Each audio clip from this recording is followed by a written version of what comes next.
오늘 우리에게 주신 하나님의 말씀을 읽도록 하겠습니다.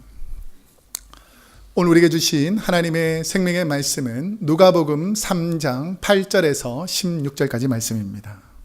그러므로 회개에 합당한 열매를 맺고 속으로 아브라함이 우리 조상이라 말하지 말라. 내가 너에게 이르노니 하나님이 능히 이 돌들로도 아브라함의 자손이 되게 하시리라. 이미 도끼가 나무 뿌리에 놓였으니 좋은 열매 맺지 아니하는 나무마다 찍혀 불에 던져지리라. 무리가 물어 이르되 그러면 우리가 무엇을 하리이까? 대답하여 이르되 옷 두 벌 있는 자는 옷 없는 자에게 나눠줄 것이요 먹을 것이 있는 자도 그렇게 할 것이니라 하고, 세리들도 세례를 받고자 하여 와서 이르되 선생이여 우리는 무엇을 하리이까 하매 이르되 부과된 것 외에는 거두지 말라 하고, 군인들도 물어 이르되 우리는 무엇을 하리이까 하매 이르되 사람에게서 강탈하지 말며 거짓으로 고발하지 말고 받는 급료를 족한 줄로 알라 하니라. 백성들이 바라고 기다림으로 모든 사람들이 요한을 혹 그리스도 신가 심중에 생각하니, 요한이 모든 사람에게 대답하여 이르되 나는 물로 너희에게 세례를 베풀거니와 나보다 능력이 많으신 이가 오시나니 나는 그의 신발끈을 풀기도 감당하지 못하겠노라.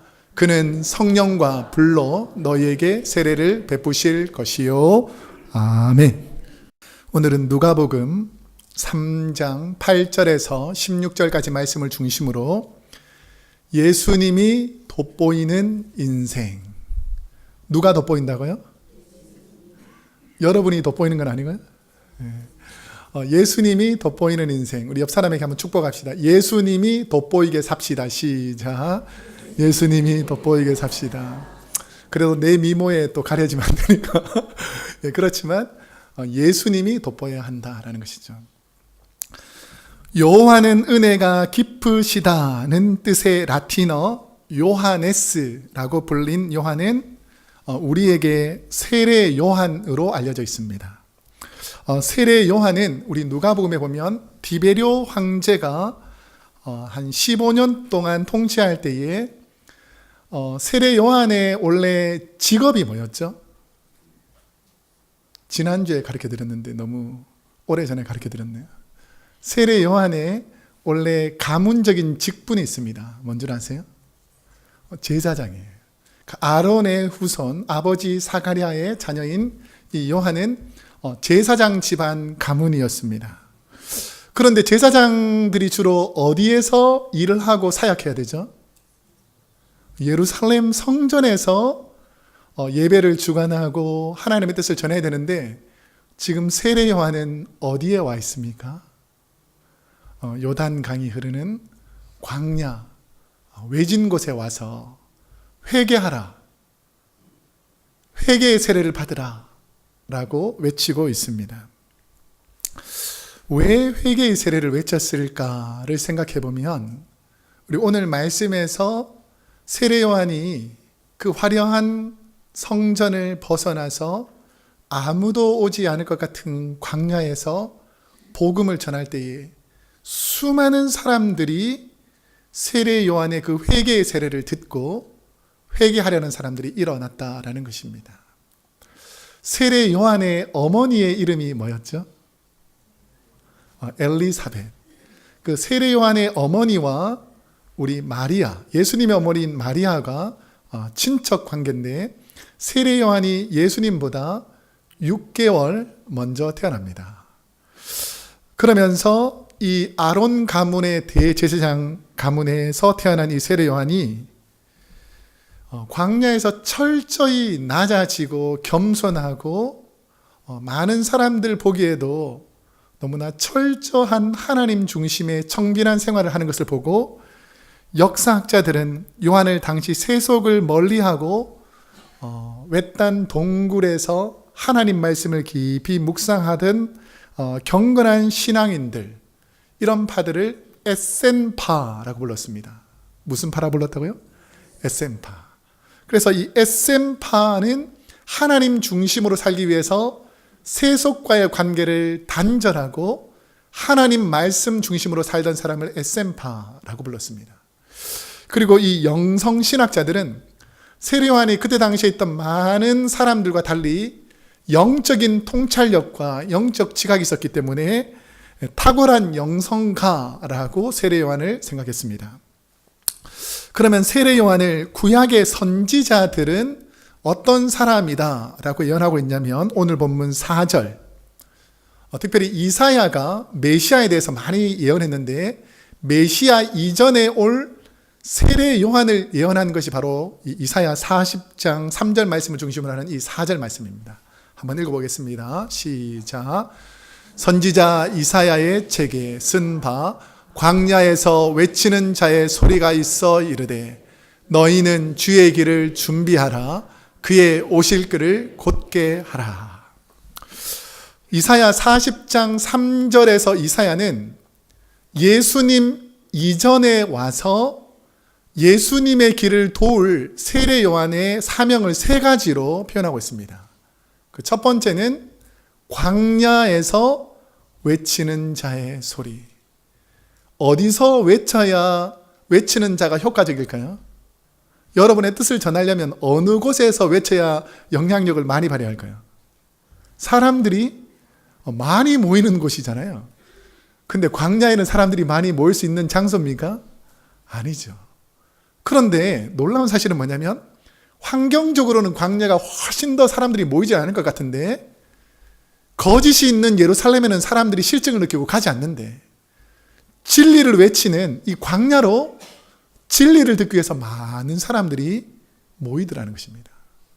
그 다음에 이 광야에서 외치는 자의 소리라는 의미는 뭐냐면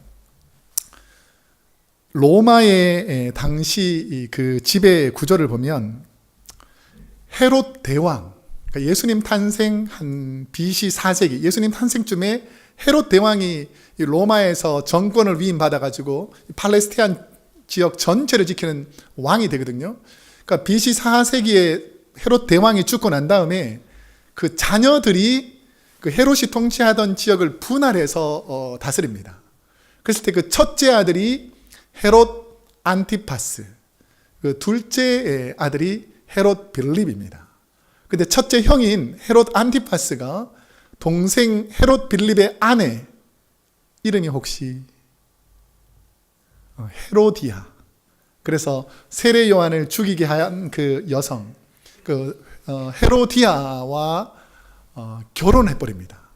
그러니까 자기 동생의 부인을 빼앗아 가지고 결혼한 거죠. 자, 이렇게 했을 때에 절대적인 힘을 가지고 있는 헤롯 안티파스에게 신하들과 사람들이 이것은 잘못된 일입니다 라고 말할 수 있었을까요? 없었을까요? 없었겠죠. 만약에 여러분이 세례 요한이다 라고 하면 이런 잘못을 하는 사람에게 이것이 잘못이다 라고 말할 수 있겠습니까? 없겠습니까? 일부랑 똑같네요. 있겠습니다 이렇게 하죠. 잘못을 지적하겠습니다 이렇게 되는데 잘못을 지적했다간 자기 목이 날아갈 판이니까 아무도 말을 하지 않는데 세례 요한은 말하더라는 것입니다. 회개하십시오. 당신이 잘못했습니다. 어떻게 동생의 아내를 취할 수 있습니까? 라고 광야에서 진리를 외치니까 많은 사람들이 야, 이 사람이 진짜구나 라고 하면서 이쪽으로 몰리기 시작하는 거죠. 헤롯 안티파스가 기분이 나빴을까요? 안 나빴을까요? 누군가가 여러분에게 잘못한 부분이 있잖아요. 그럼 누군가가 여러분에게 잘못한 부분을 이렇게 딱 지적하면 기분이 나쁩니까? 안 나쁩니까? 잘 듣고 얘기하셔야 돼요. 예, 나쁘면 안 됩니다.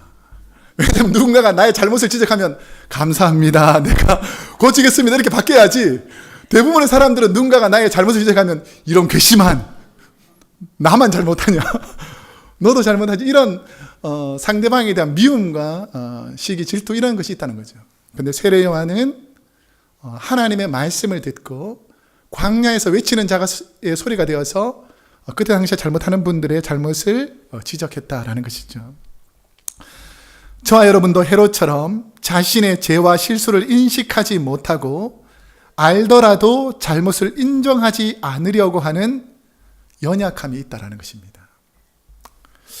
교회에서는 주위 분들에게 참 친절하게 말하다가도 가정에서 배우자와 자녀에게는 거친 말을 하는 분들이 있다면 회개하시기를 축복합니다. 지난주에 아멘 포인트를 가르쳐 줬는데 아멘 하셔야죠. 지금 회개하라고 외치고 있지 않습니까? 다시 한번. 교회에서는 주위 분들에게 그렇게 친절하면서도 가정에서 배우자에게 그리고 자녀에게 거친 말을 하고 화를 내는 분들은 회개하시기를 축복합니다. 회개하셔야 됩니다. 나만 하느냐? 이렇게 억울하다고 생각하지 마시고 잘못을 지적할 때 아멘 하고 회개하셔야 되는 거죠. TV와 드라마, 예능, 운동 경기는 그렇게 열심히 보면서도 매일 성경 읽지 않으려고 하는 우리의 게으름을 회개해야 합니다. 나는 TV 안 보는데요. 이렇게 생각하지 마시고 내가 주님보다 더 사랑하는 것 회개해야 된다는 것이죠. 자신과 가정과 자녀를 위해서는 물질을 투자하면서도 주님 전에 예물 드리는 것을 등한히 하는 부분을 회개해야 합니다.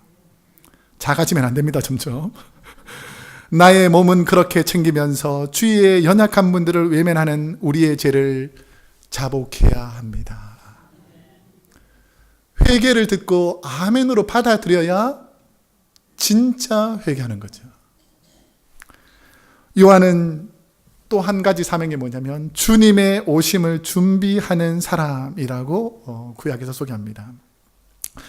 당시 왕이 어느 성읍으로 이렇게 왕이 쭉 들어오면 그 성읍에 있던 지도자들과 성읍 사람들이 어떻게 했냐면 왕이 온다라고 해서 모든 마을 사람들이 왕이 올 길 그 대로를 마중 나와서 우리 예수님 오실 때 어떻게 했습니까? 종려 가지를 꺾고 겉옷을 깔고 이렇게 평탄하게 했던 것처럼 왕이 오는 길을 이렇게 쭉 마중 오면서 길을 평탄하게 했어요.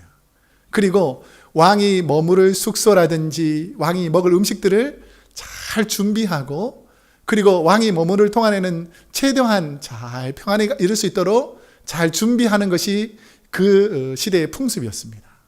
이처럼 세례 요한은 예수님이 이렇게 우리에게 오실 때에 그 예수님이 오실 길을 잘 준비하고 예수님이 이 땅에 머물러 있을 동안에 예수님이 사역을 잘 할 수 있도록 준비하는 사명을 요한에게 주었다는 것이죠. 세례 요한에게 주님을 맞이할 준비를 위해 무리들에게 모인 사람들에게 어떠한 삶을 살라라고 세례 요한이 설교를 하냐면 8절 말씀 한번 함께 읽어보겠습니다. 시작. 그러므로 회개에 합당한 열매를 맺고 속으로 아브라함이 우리 조상이라 말하지 말라. 내가 너희에게 이르노니 하나님이 능히 이 돌들로도 아브라함의 자손이 되게 하시리라. 아멘. 자, 8절을 자세히 보시면 주님을 맞이하려고 하는 사람들이 어떤 열매를 맺어야 된다 그랬죠? 회개에 합당한 열매를 맺어야 된다는 것입니다.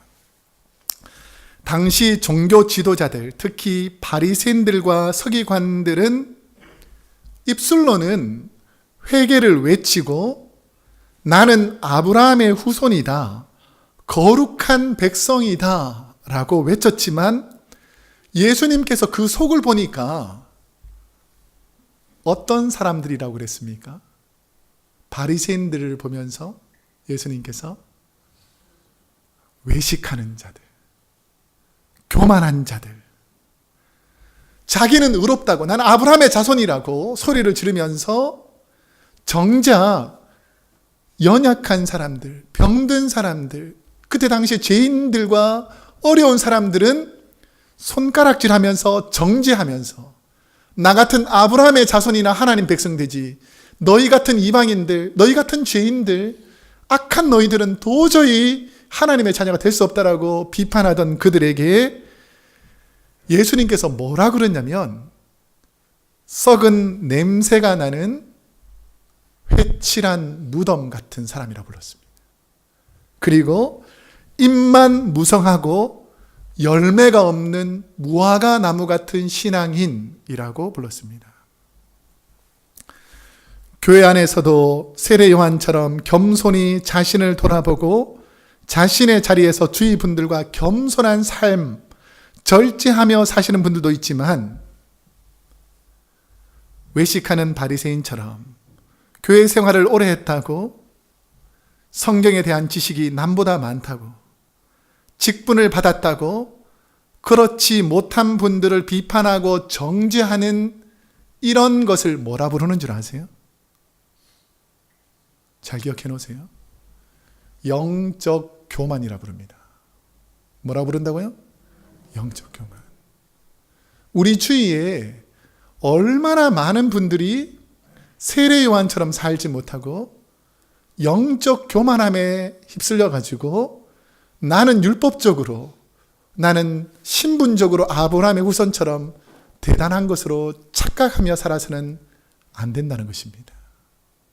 여러분, 회개에 합당한 열매가 여러분 삶에 드러나야 될 줄로 믿습니다. 요한이 요단강에서 베푼 세례는 자신을 돌아보는 회개를 위한 세례였습니다. 누구를 돌아보는 세례였다고요? 자신을 돌아보는. 만약에 교회에 와서 하나님, 어떻게 저런 사람이 우리 교회에 올 수 있습니까? 저렇게 죄 많은 사람이 어떻게 교회에 올 수 있습니까? 라고 혹시 생각하는 분이 있으면 저를 찾아오세요. 제가 선물 하나를 드릴 테니까. 제가 거울을 하나 드릴 테니까요. 집에 가서 누가 있는지를 자세히 보세요. 여러분, 죄인 중에 괴수는 누굴까요? 바로 납니다. 회개에 합당한 열매를 맺어야 될 사람이 누굴까요? 주위 사람이 아니에요. 우리가 회개해야 주님을 만날 수 있는 줄로 믿습니다.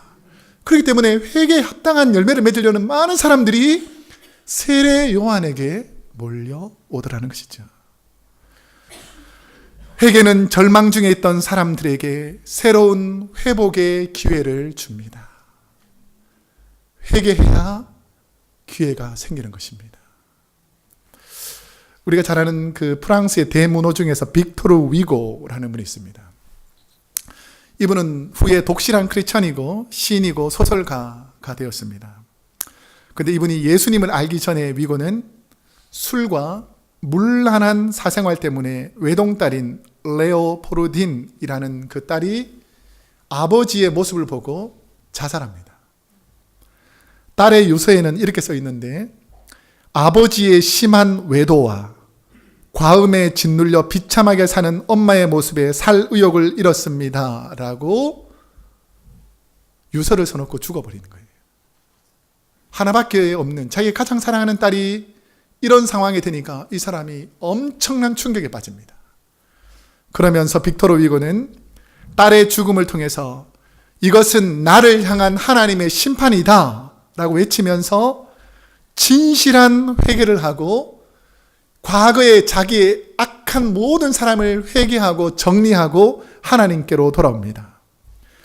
철저한 회개로 그때 당시에 가장 타락했던 위고가 하나님께로 돌아오는 모습을 보면서 프랑스에 있는 많은 사람들이 충격을 받습니다.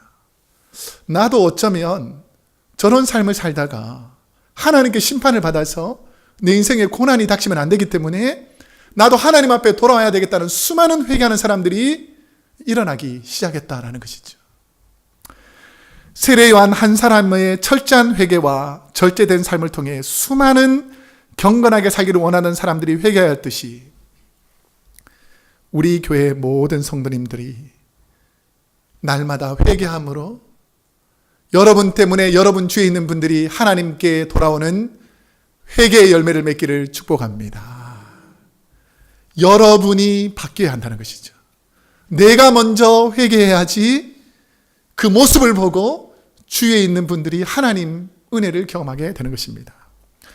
세례 요한이 말하는 회개에 합당한 열매를 맺는 삶이 어떤 삶인가? 모여있던 사람들이 세례 요한의 삶을 보면서 자신들도 그 열매를 맺고자 세례 요한에게 묻기 시작합니다.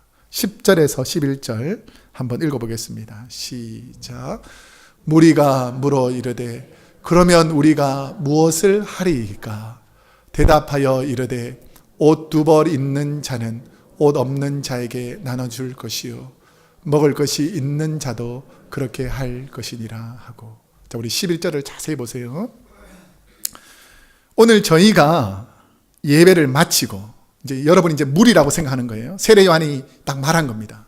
무리 여러분, 옷 두 벌 있는 분은 어떻게 하라고요? 옷 없는 분에게 나눠주라. 여러분이 집에 한번 딱 가서 옷장을 딱 열면 이 옷 외에는 한 벌도 없는 분 한번 손 들어보세요. 나는 집에 가보면 옷 한 벌밖에 없고 옷 두 벌이 없다. 이런 분 있습니까? 없죠. 오히려 너무 많아가지고 이 옷을 어떻게 정리하나 이게 문제지 옷 두 벌이 없는 사람이 없습니다. 그런데 여러분 그 많은 옷들 중에서 추위에 고난받는 분들을 위해서 그 옷을 나눠줄 마음이 있습니까?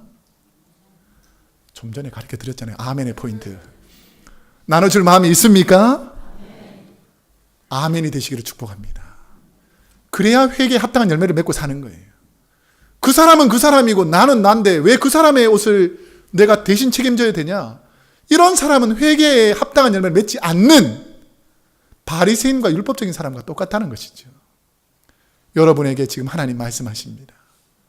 두 벌 있는 옷을 한 벌 나눠줄 수 있는 회개의 열매가 있기를 축복합니다.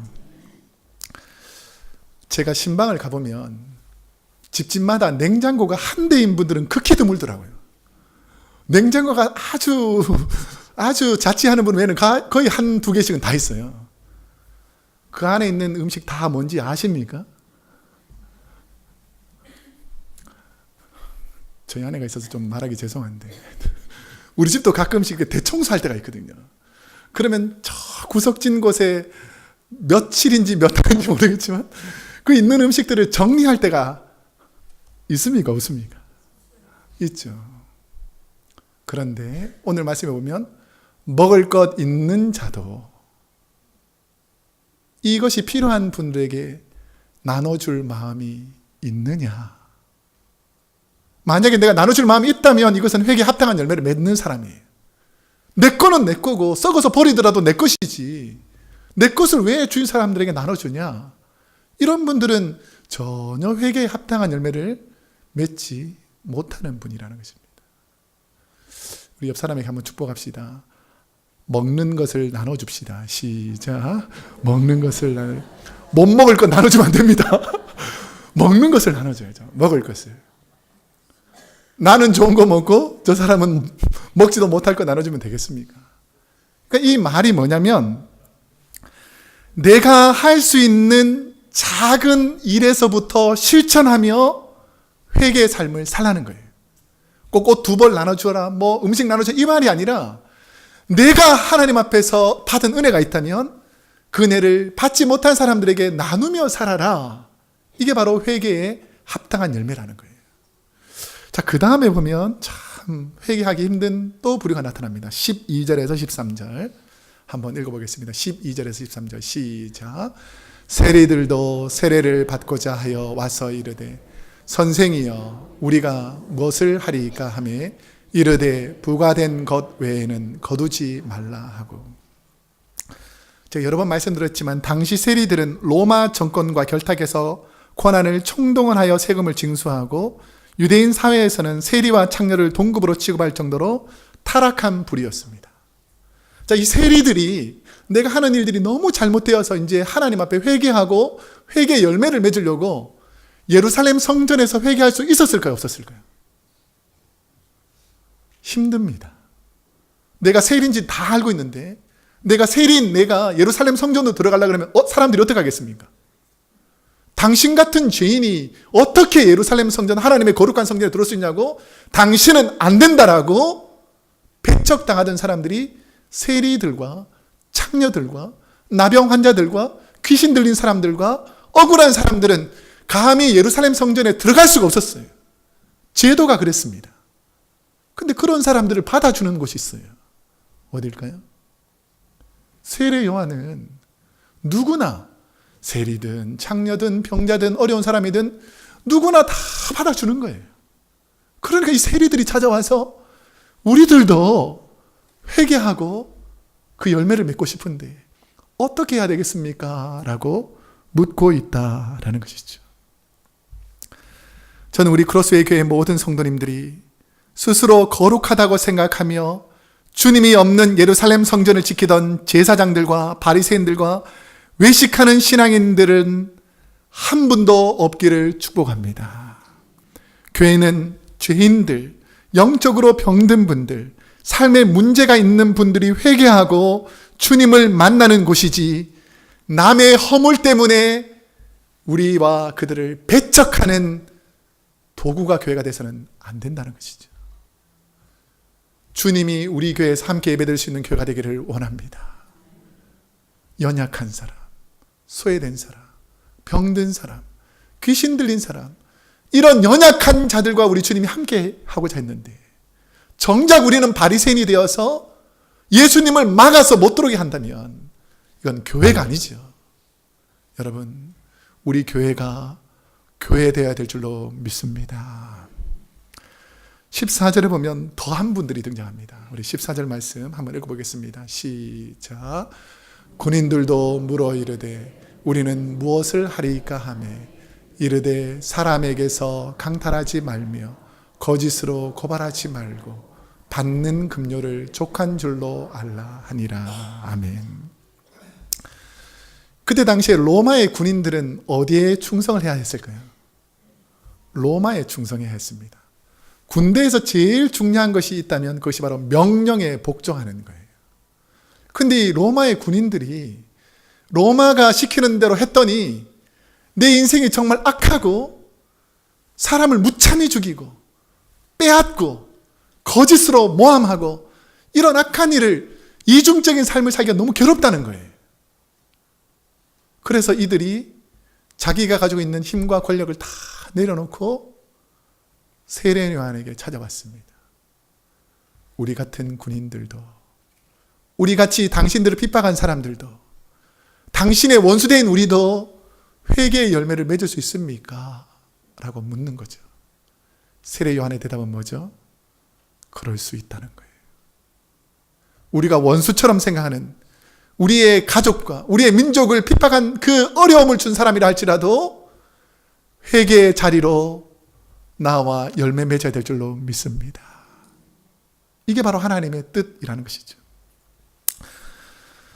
세례 요한을 위대하게 생각하고 찾아온 많은 무리에게 혹시 그리스도가 아니냐라고 말하는 그분들에게 세례 요한이 무엇이라고 자신을 소개하는가? 자, 오늘 본문 16절 말씀 한번 함께 읽어보겠습니다. 시작. 요한이 모든 사람에게 대답하여 이르되 나는 물로 너희에게 세례를 베풀거니와 나보다 능력이 많으신 이가 오시나니 나는 그의 신발끈을 풀기도 감당하지 못하겠노라. 그는 성령과 불로 너희에게 세례를 베푸실 것이요. 교회에서 직분과 명예를 얻고 사람들이 따를 때 쉽게 생기는 문제가 무엇인지 아십니까? 내가 교회에서든 목장에서든 그룹에서든 누군가가 나를 대단하게 높이고 우리 교회는 당신 같은 분이 있어야 됩니다. 당신이 없으면 우리 교회는 안 돌아갑니다. 당신이 우리 교회 최고입니다라고 주위 사람들이 막 부추길 때에 안 그러려고 하지만 당사자가 쉽게 넘어지는 사탄의 올무가 뭔 줄 아세요? 그렇지. 나 같은 사람이 있어야지. 자기 의를 드러내는 거예요. 이런 것을 뭐라 그랬습니까? 좀 전에 말씀드렸는데 영적 교만입니다. 여러분은 사라지고 하나님의 영광이 드러나야 될 줄로 믿습니다. 여러분이 드러나는 순간부터 하나님의 영광은 가려지기 시작한다는 것이죠. 그래서 주님의 몸인 교회를 진실로 사랑하고 많은 봉사와 헌신을 하고 물질과 시간을 드리는 분들이 진실한 신앙인들이 고백하는 것이 있습니다. 모든 영광을 하나님께 돌린다라는 것이죠. 연습을 해야 좀 느니까. 자, 여러분이 너무 교회에서 칭찬을 받아요. 자, 그럴 때 어떻게 해야 된다고요? 내가 잘나서 그렇습니다. 내가 이렇게 대단한 사람입니다. 이게 아니라 한번 해보겠습니다. 모든 영광을 하나님께 돌립니다. 시작. 모든 영광을 하나님께 돌립니다. 이게 세례 요한의 삶이었어요. 많은 사람들이 말할 때 모든 영광을 하나님께 돌립니다. 그러면서 자신을 어떻게 표현하냐면, 우리가 여러 번 말씀드려서 아는 내용인데, 이 팔레스타인 지역에는 사막 기후잖아요. 그러니까 사람들, 손님들이 이렇게 들어오면 그 집에 들어올 때 먼지가 많이 들어올 수 있으니까 그 손님이 들어올 때 그 입구에서 손님들의 그 샌들을 풀어가지고 그 샌들을 털고 손님들의 발을 씻기는 종이 있었습니다. 종에도 레벨이 있을 거 아니에요? 어떤 종이 했을까요? 제일 낮고 천한 종이 한 거예요. 그런데 오늘 본문에 보면 세례 요한이 뭐라 그러냐면, 신발끈을 풀 수도 없을 정도로 나는 그 주님 앞에서는 천한 종보다 더 보잘것없는 종으로 자기를 소개한다는 것입니다. 우리 크로스웨이 교회는 겸손하고 교회와 성도를 진실로 사랑하는 세례 요한과 같은 분이 교회를 섬겨야 될 줄로 믿습니다. 요한은 높고 귀한 세상의 가문과 자신이 누릴 수 있는 예루살렘의 제사장 직분과 가족과 친구가 있던 친숙한 환경을 뒤로하고 오실 메시아의 길을 예비하게 하기 위해서 하나님의 명령과 사명을 따라 광야에서 회개를 외치고 오실 메시아를 준비한 사람이었습니다. 지난 2달 동안 우리 교회는 교회를 섬길 분들을 세우기 위해서 우리 공천위원 7분과 온 성도님들이 기도하고 있습니다. 세상에서도 중요한 일을 할 직원들을 선발할 때에는 여러 가지 조건과 능력을 객관적인 자료를 통해서 보듯이 저희 교회에도 성도들을 평가하는 건 아니지만 기본적인 기준이 9가지가 있습니다. 제가 설명해 드릴 테니까 잘 들어보세요. 첫 번째는 일주일에 몇 번 예배를 참석하는가. 한번 여러분 마음속으로 생각해 보세요. 나는 일주일에 교회 와서 예배를 몇 번 드리는가. 나는 좋은 신앙인이라고 하면서 교회를 등한히 하고 있다면 이걸 조심하셔야 되죠. 두 번째 기준은 주일 헌금, 11조, 감사헌금, 성경헌금, 이런 모든 물질관에서 내게 있는 모든 물질은 하나님께로부터 왔다라는 것을 인정하십니까? 이것을 인정하는 사람이 교회 일꾼이 돼야지, 내 것은 내 것이고 네 것도 내 것이라는 그런 마음, 무조건 돈을 많이 모아가지고 교회가 부강하게 하려는 이런 마음은 있으면 안 되는 거죠. 하나님 나라를 위해서 쓰면 하나님께서 채워줄 줄로 믿습니다. 여러분의 것은 여러분이 쓰세요. 근데 하나님의 것은 하나님을 위해 쓸 수 있느냐, 이게 중요한 신앙관이라는 것입니다. 다음 세 번째는 교회에서 목자, 부목자, 부장, 차장, 부서, 이런 교회에서 봉사하는 일들을 자신의 시간과 헌신을 들여서 봉사하는가, 이런 부분을 세 번째로 봅니다. 네 번째는 교회 직분을 맡아서 리더가 될 때에 성도들과의 관계에서 이를 부딪히면서 하는 분인지, 아니면 섬김의 리더십을 잘 발휘해서 다른 사람을 잘 섬기는지를 네 번째로 봅니다. 다섯 번째는 본인만 예수 잘 믿는 것이 아니라 가정 안에서도 예수님을 전하고 복음 전하는 일들을 하고 있는가, 이게 다섯 번째로 보고요. 여섯 번째는 우리 교회 담임 목회자와 모든 교회 리더들이 추구하는 제자 삼는 훈련, 그 제자 훈련을 몇 년 동안 지속적으로 받고 있느냐. 그 다음에 일곱 번째는 평소에 주위 분들에게 좋은 리더십으로 일을 협력하여 잘 하는가. 그 다음에 여덟 번째는 말씀을 깊이 묵상하여서 성경적인 지식으로 새로운 분들이나 예수를 잘 모르는 분들에게 복음을 전할 수 있는 그런 가르침의 자격이 있는가. 그리고 아홉 번째는 우리 크로스웨이 교회에 출석한 연수, 이렇게 9가지 항목을 가지고 7명의 공천위원들이 함께 토론하면서 5가지, 그러니까 5가지는 객관적인 거예요. 그러니까 헌금에 관해서는 재정부에서 데이터가 오고요. 나머지 이 5가지 항목은 7명이 모여가지고 이분이 어느 부서에서 섬기는지, 어떻게 하셨는지, 몇 년 동안 섬겼는지, 이런 것들은 우리가 바꿀 수가 없잖아요.